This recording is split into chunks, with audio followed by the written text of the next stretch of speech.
வணக்கம். Block chain இந்த வார்த்தையை நீங்க நிறைய இடத்துல கேட்டிருப்பீங்க. கேக்குறதுக்கு ஏதோ பெரிய டெக்னாலஜி மாதிரி ரொம்ப சிக்கலா தோணும் இல்லையா?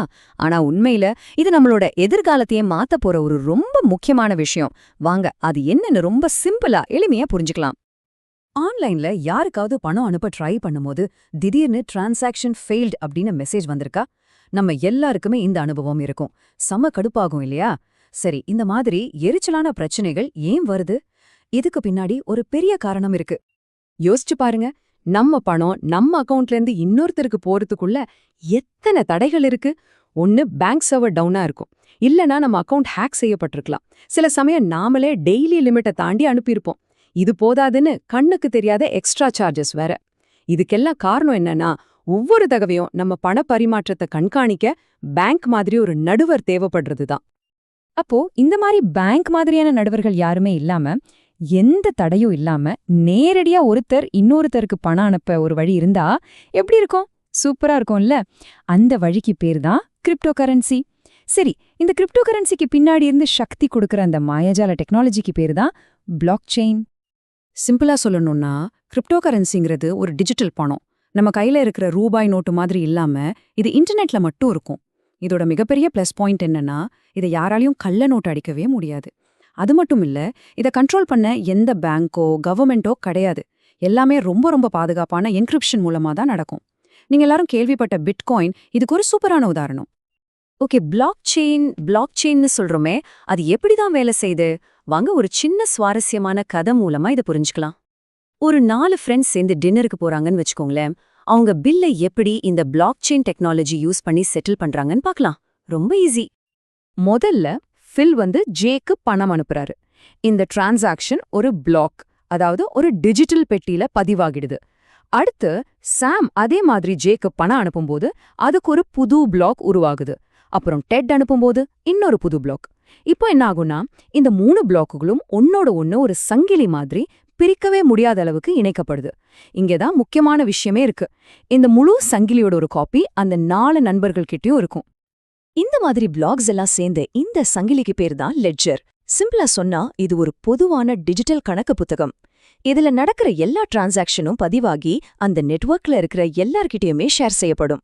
அதனால இங்க மறைக்கிறதுக்கோ ஒளிக்கிறதுக்கோ எதுக்குமே இடமில்ல. எல்லாம் ஓபன். ஓகே, இப்போ உங்க மனசுல ஒரு முக்கியமான கேள்வி வரணும். சரி, எல்லாமே இவ்ளோ ஓப்பனா இருக்கு, அப்போ யாராவது ஏமாத்த நினைச்சா என்ன ஆகும்? யாராவது தப்பு பண்ண முயற்சி பண்ணா என்ன நடக்கும்? இங்கதான் இந்த சிஸ்டத்தோட புத்திசாலித்தனமே இருக்கு. உதாரணத்துக்கு, ஃபில் கிட்ட ஒரு பிட்காயின் தான் பாக்கி இருக்குன்னு வச்சுப்போம். ஆனா அவரு 2 பிட்காயின் அனுப்ப முயற்சி பண்றாரு. உடனே என்ன ஆகும் தெரியுமா? மத்த 3 நண்பர்கள் கிட்ட இருக்கிற லெட்ஜர் காப்பியும் ஃபில் கிட்ட அவ்வளவு பணம் இல்லையேன்னு சொல்லும். அந்த நெட்வொர்க்ல இருக்கிற மெஜாரிட்டி பேர் இது தப்புன்னு சொன்ன உடனே அந்த டிரான்சாக்ஷன் ஆட்டோமேட்டிக்கா நிராகரிக்கப்படும். இதுதான் இந்த சிஸ்டத்தோட அசைக்க முடியாத பாதுகாப்பு. அப்போ பிளாக் செயின்னா என்னன்னு இப்போ உங்களுக்கு ஒரு ஐடியா கிடைச்சிருக்கும். சுருக்கமா சொன்னா, அது ஒன்னோட ஒன்னு இணைக்கப்பட்ட பதிவுகளோட ஒரு தொடர்ச்சியான சங்கிலி. ஒரு தடவை இதுல ஒரு விஷயத்த பதிவு பண்ணிட்டா அதை யாராலையுமே, நல்லா கேட்டுக்கோங்க, யாராலையுமே மாத்தவோ அழிக்கவோ முடியாது. இதுக்கு காரணம் கிரிப்டோகிராஃபிங்கிற ஒரு ரொம்ப பவர்ஃபுல்லான டெக்னாலஜி தான். சரி, இந்த அசைக்க முடியாத பாதுகாப்பு எப்படி வருது? இதுக்கு பின்னாடி என்னென்ன விஷயங்கள் வேலை செய்யுதுன்னு கொஞ்சம் ஆழமா பார்க்கலாம். இதுக்கு முக்கியமா 3 விஷயங்கள் காரணம். 1 கீஸ், 2வது மைனர்கள், 3வது ப்ரூஃப் ஆஃப் ஒர்க். இந்த நெட்வொர்க்ல இருக்கிற ஒவ்வொருத்தருக்குமே 2 டிஜிட்டல் சாவிகள் இருக்கும். 1 பப்ளிக் கீ, இதை உங்க இமெயில் ஐடி மாதிரின்னு வச்சுக்கோங்க. யாருக்கு வேணாலும் கொடுக்கலாம், அவங்க உங்களுக்கு பணம் அனுப்புவாங்க. ஆனா இன்னொன்னு இருக்கு, பிரைவேட் கீ. இது ரொம்ப ரொம்ப முக்கியம். இது உங்க பாஸ்வேர்ட் மாதிரி. இதை யார்கிட்டயும் சொல்லவே கூடாது. உங்க டிரான்சாக்ஷனை நீங்க தான் பண்றீங்கன்னு கன்ஃபார்ம் பண்றதுக்கு இந்த கீ தான் பயன்படும். ஒரு டிரான்சாக்ஷன் எப்படி நடக்குதுன்னு பார்க்கலாம். முதல்ல டிரான்சாக்ஷன் விவரங்களை ஒரு டிஜிட்டல் பூட்டு பூட்டுறாங்க. அனுப்புறவர் தன்னோட பிரைவேட் கீ, அதாவது அந்த ரகசிய பாஸ்வேர்டை பயன்படுத்தி ஒரு டிஜிட்டல் கையெழுத்து போடுவாரு. இது அவரோட தனித்துவமான அடையாளம். அப்புறம் யாருக்கு பணம் போகணுமோ அவரோட பப்ளிக் கீ, அதாவது முகவரிய யூஸ் பண்ணி அந்த டிரான்சாக்ஷனை நெட்வொர்க்குக்கு அனுப்பிடுவாங்க. இதனால அது சரியான ஆளுக்கு பாதுகாப்பா போய் சேரும்.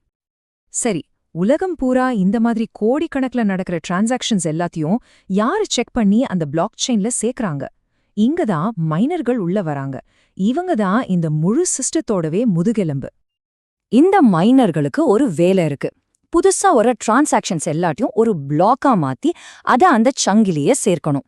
ஆனா அது அவ்வளவு சுலபம் இல்ல. அதுக்கு அவங்க ரொம்ப ரொம்ப கஷ்டமான ஒரு கணக்கு புதிரை தீர்க்கணும். இது ஒரு போட்டி மாதிரி.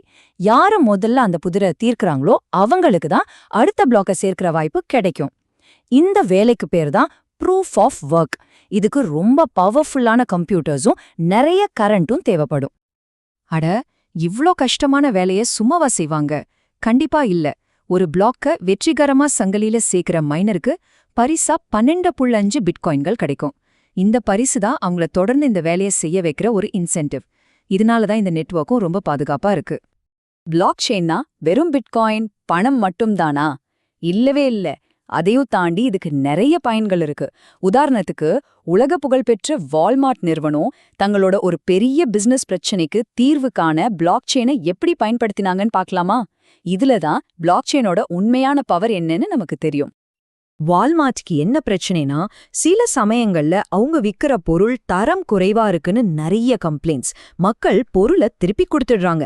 இதனால கம்பெனிக்கு பெரிய நஷ்டம். ஆனா அந்த பொருள் எங்கிருந்து வருது, எந்த இடத்துல தரம் குறையுதுன்னு அவங்களால ட்ரேஸ் பண்ணவே முடியல.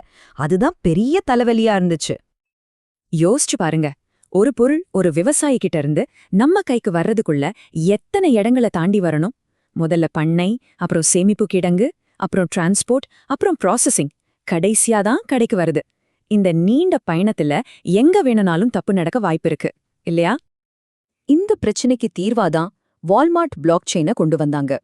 ஒவ்வொரு ஸ்டேஜ்லயும் பொருளோட தரம் எப்படி இருக்குன்னு ஒரு பிளாக்ல பதிவு செஞ்சாங்க. இந்த பதிவை யாராலையும் மாத்த முடியாது. இப்போ என்ன ஆச்சுன்னா, ஒரு பொருள் டேமேஜ் ஆச்சுன்னா அது சப்ளை செயின்ல எந்த இடத்துல எந்த நேரத்துல நடந்ததுன்னு வால்மார்ட்டால உடனே கண்டுபிடிக்க முடியும். இது வெறும் பிரச்சனைய கண்டுபிடிக்கிறது மட்டும் இல்ல, ஒட்டுமொத்த சப்ளை செயின் மேலேயும் ஒரு நம்பிக்கையை உருவாக்குது.